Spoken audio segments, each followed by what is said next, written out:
Welcome to the Slop Temple. We pray this video helps.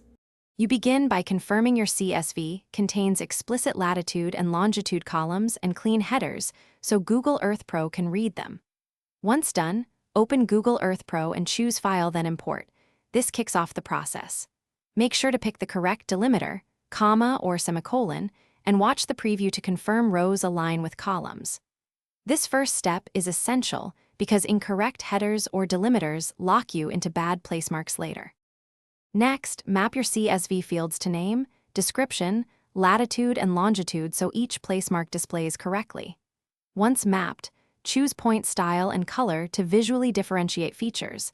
Set altitude if your file includes elevation. Preview a few sample placemarks to ensure coordinates place points where expected.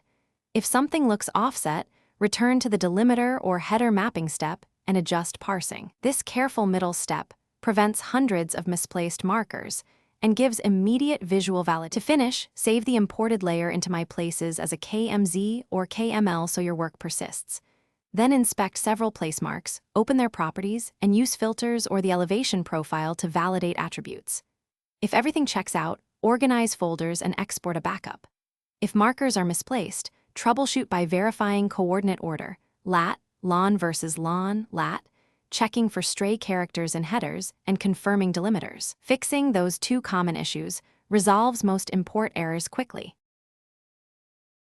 Thanks for watching. Consider subscribing if we helped you.